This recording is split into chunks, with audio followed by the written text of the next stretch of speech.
the witnesses to gather around the couple.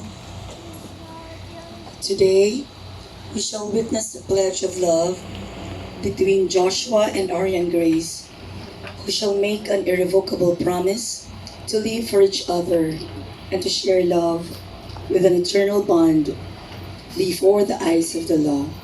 We are all here today to celebrate the love that Joshua and Ariane Grace have for each other, and to recognize and witness their decision to journey forward in their lives as husband and wife. May I ask the witnesses of this ceremony if they personally know Joshua and Ariane Grace? Are you aware if there is any legal impediment on the part of Joshua and Ariane Grace to contract marriage?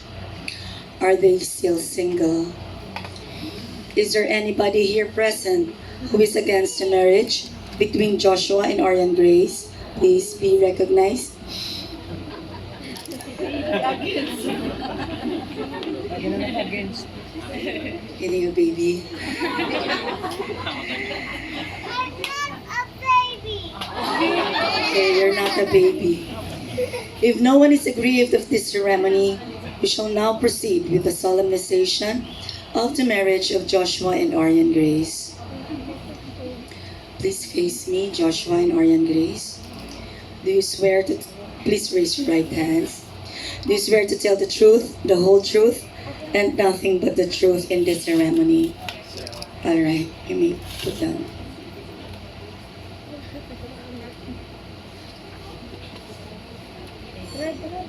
Joshua, are you determined to marry Ariane Grace? Yes, Your Honor. You will no longer change your mind, and you are sure of it? Yes, Your Honor. Is this the first time that you will contract marriage, and you have not been married before? Yes, Your Honor. You have not promised to marry anybody except Ariane Grace. I have not, Your Honor. Ariane, are you determined to marry Joshua? Yes, Your Honor. You will no longer change your mind, and you are sure of it. Yes, Your Honor. Is this the first time that you will contract marriage, and you have not been married before? Yes, Your Honor. You have not promised to marry anybody except Joshua. I haven't, Your Honor. Joshua and Ariane Grace, since you desire to enter into marriage, please join your right hands, face each other, and express your intentions and promises to love each other for life before all those gathered here today. Joshua, did you come here of your own free will to forever bind yourself in love, respect, and loyalty and service of your wife, Ariane Grace? Yes, Your Honor. Do you give yourself to her as her lawful wedded husband? Yes, Your Honor. Do you accept her as your lawful wedded wife? Yes, Your Honor. Do you, Joshua, take Ariane Grace to be your partner for life? Yes, Your Honor. Do you promise to walk by her side forever and to love, help, and encourage her in all she does? Yes, Your Honor. Do you promise to take time to talk to her, to listen to her, and to care for her? Yes, Your Honor. Will you share her laughter, her tears, and her partner, lover, and best friend? Yes, Your Honor. In accepting her as your wife, do you take your responsibility as head of your family and to take care of your future children, accept them lovingly, and bring them up accordingly? Yes, Your Honor. Do you swear that you will love Ariane as your wife, be loyal and faithful to her, and that you will live together as husband and wife, for better or for worse, for richer or for poorer, in sickness and in health, and that only death will part your ways? Yes, Your Honor. Ariane Grace, did you come here of your own free will to forever bind yourself in love, respect, loyalty, and service of your husband, Joshua? Yes, Your Honor. Do you give yourself to him as his lawful wedded wife? Yes, Your Honor. Do you accept him as your lawful wedded husband? Yes, Your Honor. Do you, Ariane, take Joshua to be your partner for life? Yes, Your Honor. Do you promise to walk by his side forever and to love, help, and encourage him in all he does? Yes, Your Honor. Do you promise to take time to talk with him and to listen to him? Yes, Your Honor. Will you share his laughter, his fears, as his partner, lover, and best friend? Yes, I will, Your Honor. In accepting him as your husband, do you take your responsibility as a nurturing mother of your future children? Take care of them, accept them lovingly, and bring them up accordingly. Yes, Your Honor. Do you swear that you will love Joshua as your husband, be loyal and faithful to him, and that you will live together as husband and wife, for better or for worse, Yes, Your Honor. for richer or for poorer, Yes, in Your Honor. sickness and in health, and only death will part your ways? Yes, Your Honor. Is there a wedding ring? Yes. Ring bearer. Okay.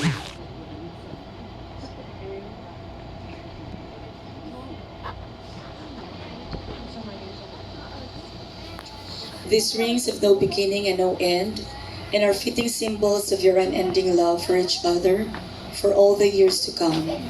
As a symbol of your union as husband and wife, please give these rings to each other, Joshua and ARRIANE, and thereafter you may say your marriage vows to each other.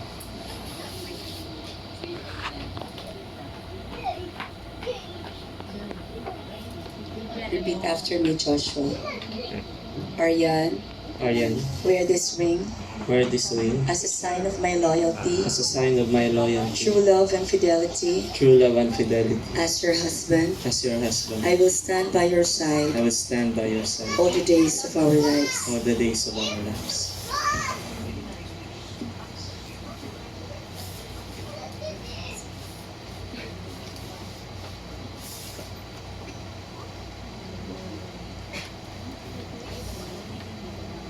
ARRIANE, honey, I love you and I will always be grateful for being with you. From the day we met during college, I have worries and doubts for myself. I'm afraid I can't fulfill your expectations in our relationship. I'm just a simple guy and was very shy during my adolescent stage. And when you came into my life, I started to change. You gave me courage to share my own life story. You were my best friend and my lover. I learned practical things in life, things that what really matters most, especially helping you to cook. I pray someday I can be a part with your cook. We faced our greatest trials and it was during and after the typhoon. I couldn't sleep thinking what happened to you and your family.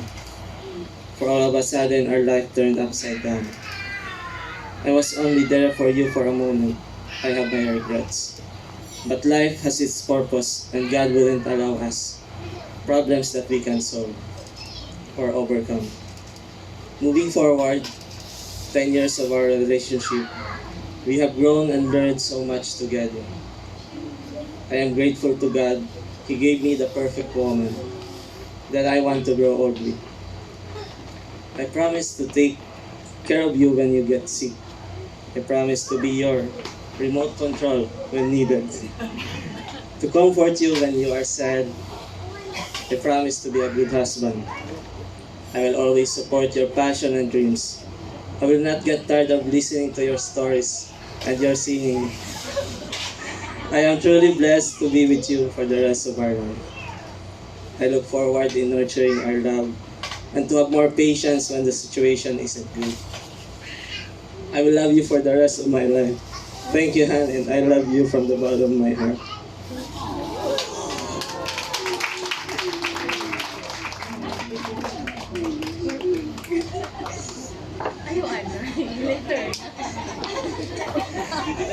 Alright. ARRIANE, it's your turn to give the ring to Joshua. Okay. Joshua, Joshua, wear this ring wear this ring as a sign of my loyalty, as a sign of my loyalty, true love and fidelity. true love and fidelity. As your wife, As your wife, I will stand by your side I will stand by your side all the days of our lives. all the days of our lives.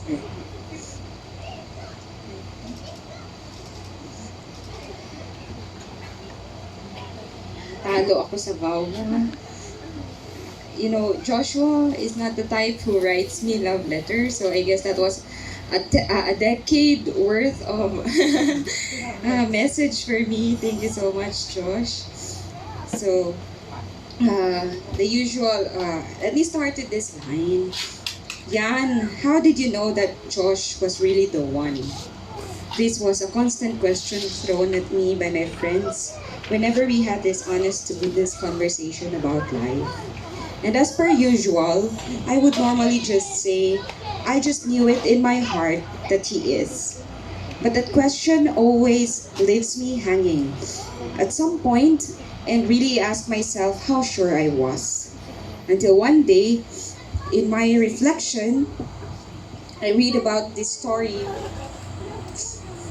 of a woman asking the Lord the same question. And the answer gave my heart the exact reassurance that I needed. The answer was nowhere to be found than in the Bible. From 1 Corinthians chapter 13 verses 4 to 8. The meaning of love. And love in this context, when replaced with the name of the person, that gives you a signal where your heart truly is. So let me read this to you. So this was my way of making sure if you're really the one for me. So I replaced the word love with your name. Josh is patient. Josh is kind. He does not envy, does not boast, and he is not proud. Josh does not dishonor others, is not self-seeking, is not easily angered. Josh keeps no record of wrongs. Josh does not delight in evil, but rejoices with the truth. He always protects, always trusts, always hopes. Josh never fails. You are all that and more, Josh, to me. You and our family are God's living testament of His great love for me. Thank you so much for the countless times that you have guided me, you have held my hand all through the storms that we've been through. I cannot promise you anything other than guiding you, supporting you, and helping you achieve your dreams, build family. And if that time comes that the Lord will bless us with the children, I look forward to you teaching me how to breastfeed our babies, because that's what you regularly do in the hospital.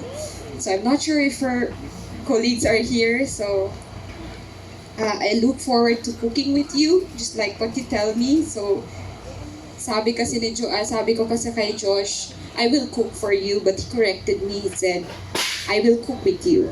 We will cook together, and we will cook, yummy meals more and more, because I love cooking. So I'm so happy that on the next days, I will be welcoming you in our house, you from work, and with my arms wide open and say I love you. I'm so excited to finally be sleeping with you every night and take care of you. Thank you so much, Josh, for this life. Thank you for choosing me and for being with me. This is just the beginning of our lifetime together, and I promise to love you more and more every day, to choose to love you every day. I love you so much. Wala pang Mamaya pa yung kiss the bride.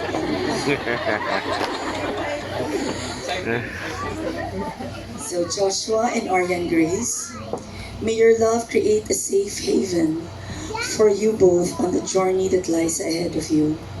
Lead with your hearts and take time to do the simple things that will nurture your love.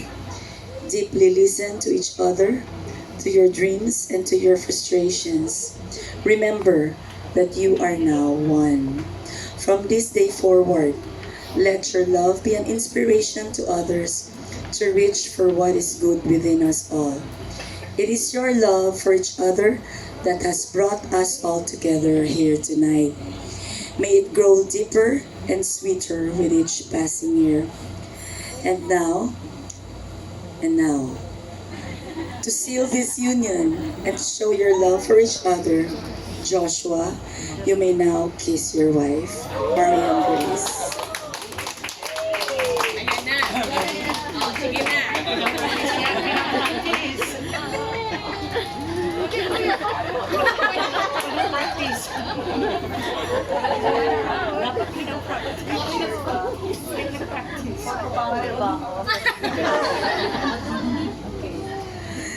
by virtue of the authority vested in me by law, in the presence of all here present tonight, I now pronounce you husband and wife. Congratulations, Mr. and Mrs. Joshua Adoni.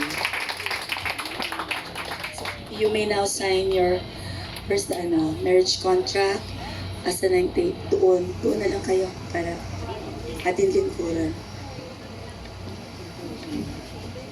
For pictorial purposes.